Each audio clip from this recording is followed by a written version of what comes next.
On today's edition of the Locked On Eagles podcast, we take a first look at the upcoming matchup between the Birds and the Rams, NFC Outlook as well through a month, and our weekly rookie report. All that and more coming up on this Wednesday edition of Locked On Eagles. You are Locked On Eagles, your daily Philadelphia Eagles podcast. Part of the Locked On Podcast Network, your team every day.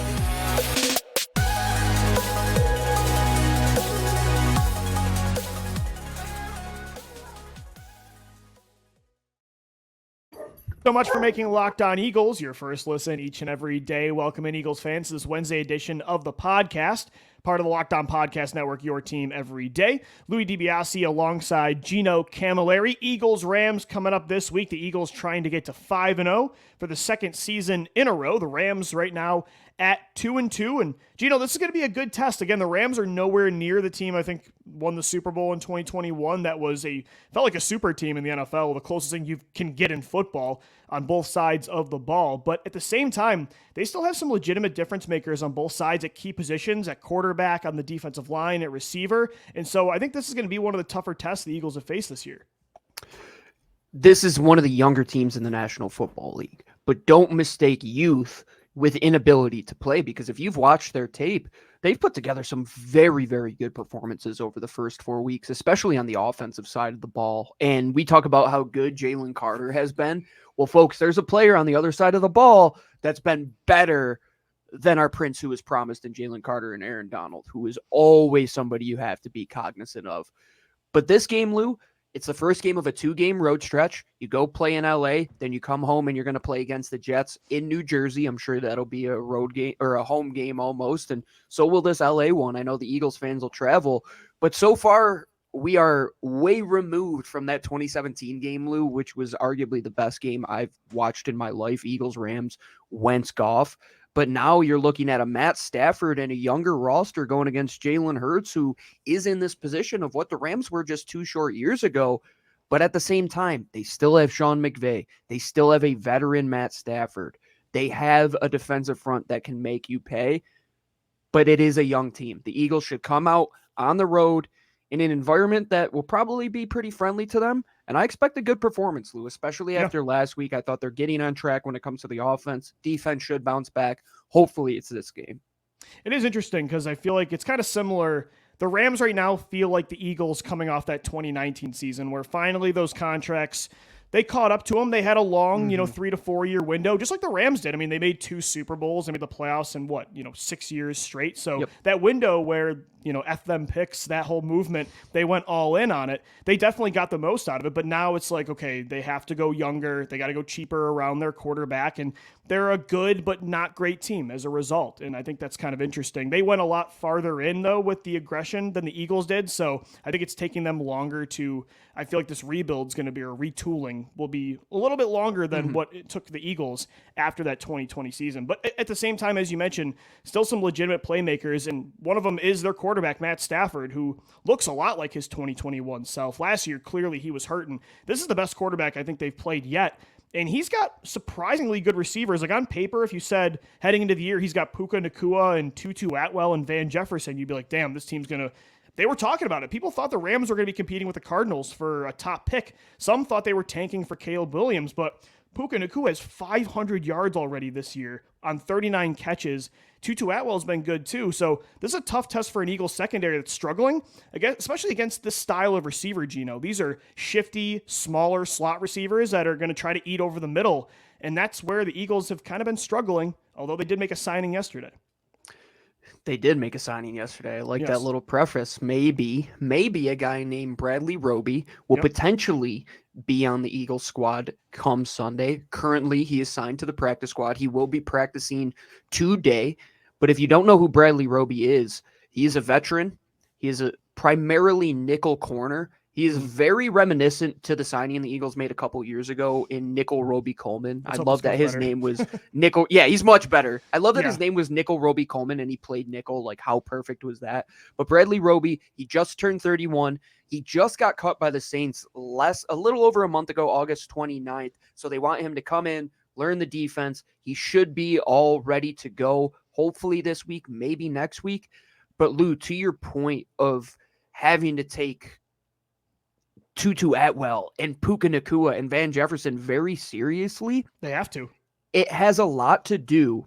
And I think Chip Kelly was very ahead of his time, but Sean McVay is very reminiscent of Chip when it comes to, I'm going to scheme my guys open, and Yes. I know regardless, I am going to outcoach you 10 times out of 10, and that's what the Eagles have to be weary of. And why do I shout from the rafters to say get more motion involved? Well, if Sean McVay can concoct an offense to get Puka Nacua, who coming out of college, I mean, he was a decent player. He wasn't a high round pick, but you would expect him to be more of a special teamer. No, this guy is wide receiver one right away, and he's leading the league.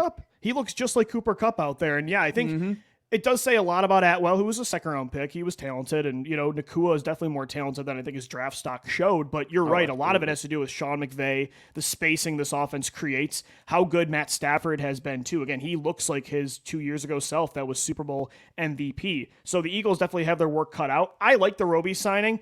Again, it's a low-risk, high-reward kind of signing, where a few years ago, he was one of the better inside slot corners in the NFL. If he can get back to that form, that's huge, because right now, without Avonte Maddox, we have shown that this team is struggling on the inside. James Bradberry has had to move in, playing out of position. Josh Jobe on the outside has caused some problems. Maybe when Sidney Brown comes back, that's a solution. But it would be nice if Roby could seamlessly transition into the slot. Bradberry can move outside. Brown can play at safety. And everybody's just at their more natural position. So I am hoping this Roby signing can be another great value move that Howie's been making pretty well over the last couple seasons. Yeah, while you were talking about that, I was just looking up to make sure that Cooper Kupp isn't playing. The Rams I was wondering, yeah. They did take him off IR, but they just activated his 21-day practice window. It is a hamstring injury, so I don't expect him to I wouldn't play. guess he plays, yeah. But at the same time, the offense is what you have to really worry about. And the good thing is, Lou, Matt Stafford, he's not like Sam Howell, where if you don't contain the pocket, he can escape. I think they're going to hit home on some more of these pressures. The Rams' offensive line isn't that great, but I expect Sean McVay to scheme up a pretty good quick game, and the Eagles have to fix what they did wrong last week where they played a lot of that off coverage. Yep. If Sean McVay has space, he is going to take advantage of it. So Sean Desai, this is a big test for him, in my opinion, especially with who he has. Even if Bradley Roby doesn't come in, you still have to have a plan. Is it Sidney Brown coming down and playing a little bit more because he has that athleticism to go against these guys? I think it's definitely a tougher matchup when it comes to the cornerbacks, Lou, because Puka and Tutu, they're smaller guys, shiftier guys. James Bradberry, that's not the greatest matchup. Slay a little bit more. But if Van Jefferson is out there, I say get James Bradberry to his side more often than not. It's going to be a difficult test. Like, I don't overlook the Rams at all. I mean, earlier in the season, you're probably counting this as a win, but after seeing what the Rams have done the first 4 weeks, the Eagles got to come out and not play shoot yourself in the foot football. Exactly. Again, they have key difference makers at key spots: quarterback, defensive line, receiver, head coach. But the Eagles at the same time, I think, should still be a heavy favorite. They have the mismatch here. When, as you mentioned, the Rams offensive line, not one of the best in the league. The Eagles, to me, have the best defensive line in football. And I think when it comes to the Eagles offense, this could be a big day for Jalen Hurts, who had his best passing performance against Washington. That Rams secondary now, no more Jalen Ramsey. You saw how good Anthony Richardson passed the football down the field last week in that comeback, although they barely lost in overtime. I think this could be another big game for the passing attack.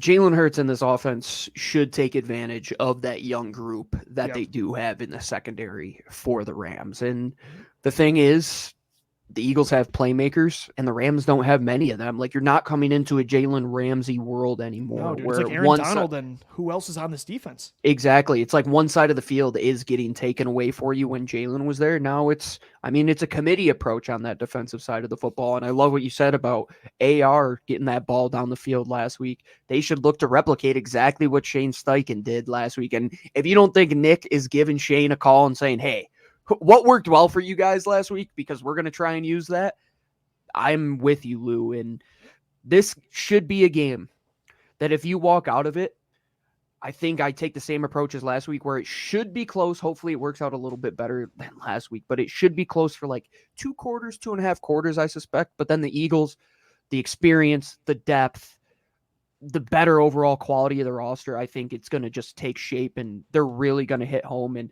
I think it starts with hopefully Jalen putting up like 3 touchdowns in the air in the first half. That would be great in my opinion.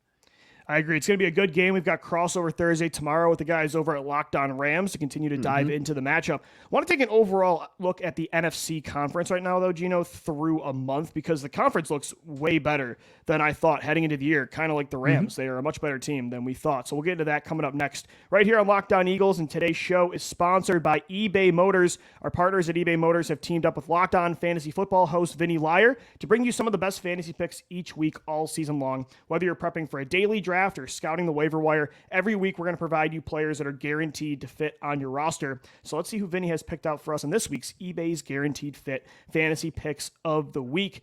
And Gino, it's Joe Mixon from the Cincinnati Bengals, who's off to a slow start, just like the rest of the offense. But right now, the way Joe Burrow is battling this calf injury, I think the Bengals, especially if they're going to keep putting Burrow out there, they're going to have no choice but to look to the ground game more to get this offense rolling. And so I think Mixon, this could be a game against it's Arizona where I think they should be able to come back and at least the offense look a little bit better, maybe led by Mixon. If you look at the success that San Fran had on the ground last week against the Arizona Cardinals. McCaffrey went off, yeah. He went off, and Mixon, he's a Christian McCaffrey light, I would say, in that Cincinnati offense. And Cincinnati and Zach Taylor's going to have to learn that Joe Burrow's not going to be able to stand in the pocket that long. Feed your horse. I mean, they paid the guy to be the guy, Lou. What better game than to get right against the Arizona Cardinals? I think this is one of those things where even though that Cincinnati offensive line isn't great, the Cardinals are just that much worse. And Joe Mixon, when he's in open space, I don't think the Cardinals have many guys that are going to catch him. I agree. Vinny Lyer from Locked On Fantasy Football is going to help you win your fantasy championship. And eBay Motors knows a championship team is about each player being a perfect fit. Same with your vehicle. With over 122 million parts for your number one ride or die, you can make sure your ride stays running smoothly. Brake kits, LED headlights, roof racks, bumpers, whatever your baby needs, eBay Motors has it. And with eBay Guaranteed Fit, it's guaranteed to fit your ride the first time, every time, or your money back. Plus, at these prices, you're burning rubber, not cash. Keep your ride or die alive at ebaymotors.com. eBay Guaranteed Fit, only available to U.S. customers. Eligible items only. Exclusions do apply. This is the Locked On Eagles podcast. I'm Louis DiBiase, joined as always by Gino Camilleri. We're part of the Locked On Podcast Network, your team every day. Shout out to our everydayers. And guys, to let you know as well, football season, obviously it's here. Locked On is kicking up our coverage with Locked On NFL Kickoff Live.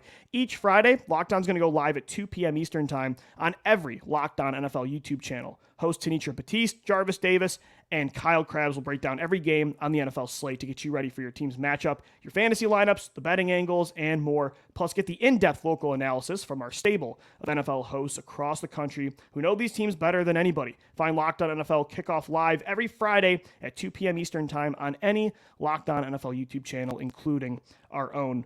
Gino, a lot of those teams that they're going to be talking about are in the NFC right now, and honestly, it's crazy.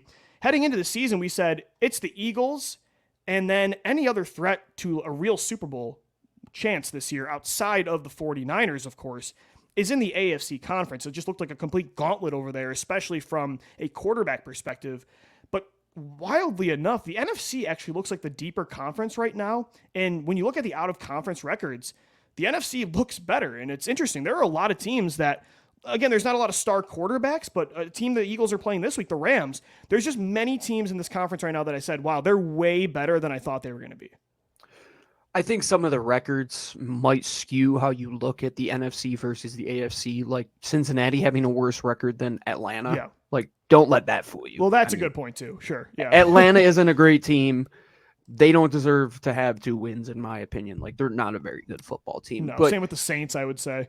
Agreed. I'm with you, though. I think we were pretty close on saying that Seattle is definitely a team to absolutely worry about. And the of Lions, course, that was justified hype too, right? Dude, yeah. The Lions are a legitimately pretty good football team. And you're seeing now, Lou, in this conference where the quarterback play isn't as great as it is across the way in the AFC, that all you really need is a quarterback that you can win football games with. And what is Geno Smith doing over in Seattle? What is Jared Goff doing? Why are the Rams being able to compete in that division right now? It's Matt Stafford. And I mean, even the Saints with Derek Carr, if they can put together a half decent season, they're going to make the playoffs. Even Baker Mayfield and Tampa Bay, they look pretty good right now. I think we missed on Chicago. They're downright bad. I missed bad badly football on team. Chicago. Ooh. Chicago, I mean, Green Bay they're hit or miss. Minnesota's downright terrible. But I think that there's more middle than we expected. Yes. And the good is good. We know that the 2-4-0 teams right now. But in the middle, you have Dallas, you have Washington, who I think is better than a lot of people expected. I agree. I think Washington could compete for a wild card spot, Lou. I think so too. Honestly, I like them almost as much as any of the other wild card components because the Lions, I think, are going to win that division. Yep. Seattle's one of those wild card teams, but outside of the Seahawks, if I had to put my money on somebody, even over like a Tampa Bay, New Orleans, Atlanta, those teams scrapping in the South, I like Washington.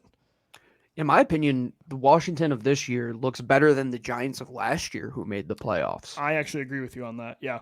Like the line play is far superior than what the Giants had. And look at these other divisions. Is better, by the way. Sam Howell is better than Daniel Jones. Much better than Dan. I raise my hand. You could clip this Locked On Podcast Network. The dumbest thing I've ever said on this airway was that the Giants were going to compete with the Cowboys. Yeah, but you were trolling the Cowboys. Eagles. I'll always support that. That's fair. Of course, there was a little bit to that as well, but they're bad. They're a bad team, Lou. But right now, I think it runs through the NFC East, man. Like, as long as you handle your business here, because outside of San Fran, these are the teams that are really going to challenge you in this conference, in my opinion. Yeah, you got a game against Seattle. That'll be a good test. You got some games down the road that across the way in the AFC, Buffalo, Kansas City. But what you have to do is make sure that you don't fall into that middle ground because there's a lot of it in this division, in this conference.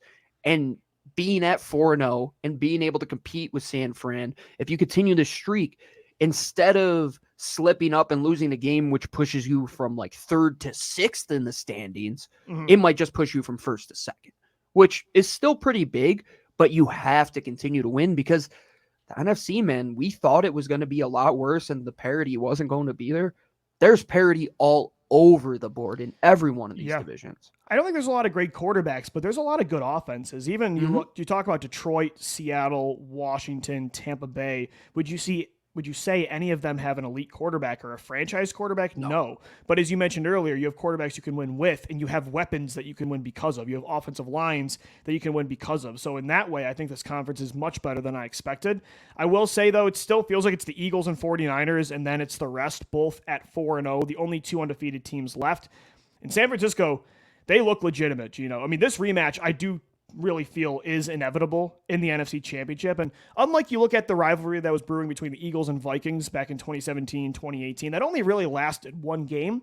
But this is a top-tier rivalry that I don't think is going away anytime soon when you look at just how good and how young both teams are. We'll see if Brock Purdy continues to play at this crazy rate. Wasn't it like 2 minutes left in the game and he was like 24 of 26? I mean, he doesn't look terrible. I mean, he looks like one of the better quarterbacks in this conference. I'm just waiting to see if he comes back to earth. Like, if he doesn't, then yeah, we have a legitimate brawl on our hands. The sample size is getting bigger and bigger, though. And it is. I mean, I think you got to give a lot of credit, though, to Kyle Shanahan. It just feels like in this offense, he can almost put anybody in there outside of Trey Lance and have it work. I mean, Christian McCaffrey is like the best football player on the planet at this moment. And I think it is. And you have to just continue. It's an arms race. Like, you have to continue to get better. Yeah. What does San Fran do? This feels like Cavs Warriors almost. Yeah. I mean, Lou, what did San Fran do? They pulled a Golden State Warriors and took Kevin Durant from the Philadelphia Eagles, essentially. They took Javon Hargrave and were like, we're going to take Durant. And then we got another one. So one thing Cleveland never did, they didn't get their own Kevin Durant. We got Jalen Carter. Yeah, exactly. Like, they didn't draft the next best guy, right? Right.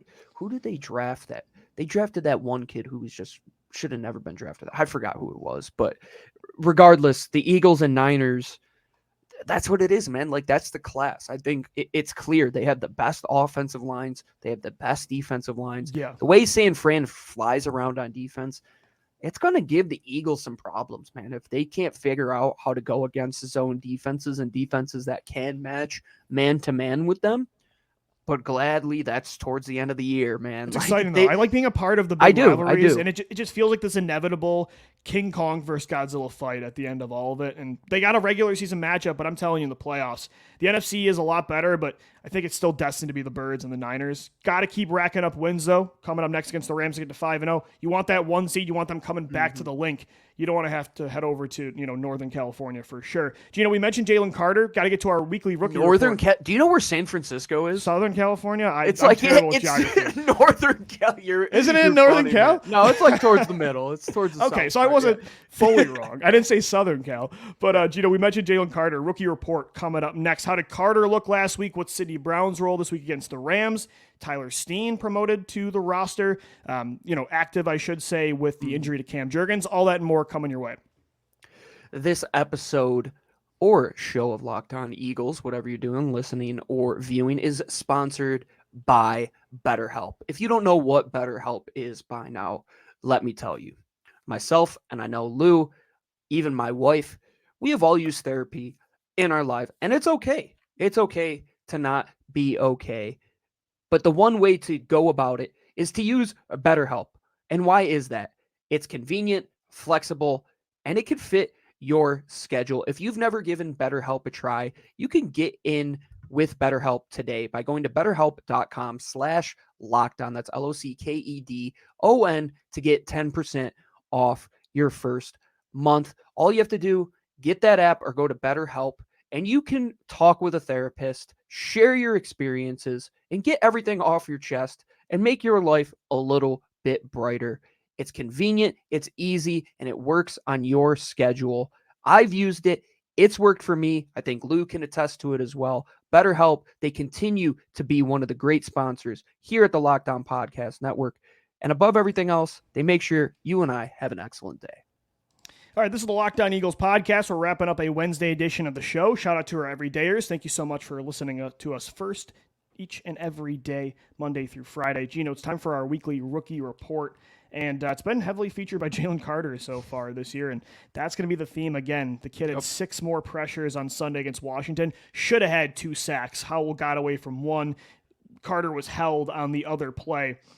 It's interesting, too, because I don't think I've ever, maybe Aaron Donald, but even Donald, I can't remember as a rookie in 2014 how offenses gravitated towards him, but I have never seen an offense so quickly in a rookie's career have to double somebody or just gravitate toward, the gravitational pull Jalen Carter has every play, especially to have that kind of impact on the best and deepest defensive line. The fact that they are doubling a defensive tackle that's a rookie over Haason Reddick, who's a defensive player of the year candidate last year that had 19 and a half sacks, just shows how you're winning because of Jalen Carter. And I think this week, again, it's fun. It's an Aaron Donald versus Carter kind of battle. So I think that's cool too.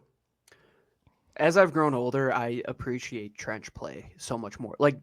I take so much joy in watching Lane Johnson play football. If you watched him last week, I nerded out over a play where it's an outside zone run and he's base blocking and he flips his hips like 90 degrees to get around the guy in the open field.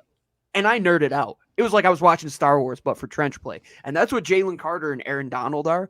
And I think you have to say it's almost that Micah Parsons level as a rookie where it's like, yes. Oh, right away, you have to know where this kid is. It only happens every few years, like instantly. That's true. If you want to know generational talent, Lou, yeah, and everybody else listening, Micah Parsons, Jalen Carter, guys that come in right away and are like, oh, this guy is just as good as everybody else on the planet. When was the last time the Eagles had an instant star? Because Carson Wentz 2016, not an instant star. DeVonta Smith, I feel like is the closest thing we've had lately to a recent star, but even DeVonta took a little bit to warm up to where he's making star-like impact. Jalen Carter's the first guy maybe I've seen in my lifetime as an Eagles fan where instantly he is one of the best players at his position in the league. Because Fletcher Cox really wasn't like that to start. Lane Johnson. I don't know, man. This might be the first time at least, and I'm only 26, but at least for me. Even Shady was like he had a lot of fumbles when he was. Yeah, and he was back up in 2009. So I think Deshaun, like his rookie year, because he came on big late in that season. That's true. That's true. But it wasn't like he was generational. It was just like, oh, this guy is way better than what we've had Todd Kingston and Reggie Brown the last 6 years. But again, in fairness, this does not happen often. Even when for stars in the NFL, it takes a little bit for them to become a star. Aaron Donald was not Jalen Carter 4 weeks in. This is, like you said, I think it's perfect. Micah Parsons level. I mean, look at Dexter Lawrence for the Giants, right? How long did it take him to really become that dominant type player? And even Jordan Davis, his development is ahead of the curve, right? Mm-hmm. And Jalen Carter, that's just a different level. That's just a different level of individual. And I think there are a couple teams, especially the teams that took the quarterbacks. Of course, they had to get their guy. I think Seattle getting Devin Witherspoon was a great pick. But Jahmyr Gibbs trading down and taking that guy over Jalen Carter. Imagine him with Hutchinson. How freakish would that be, Detroit? Yeah.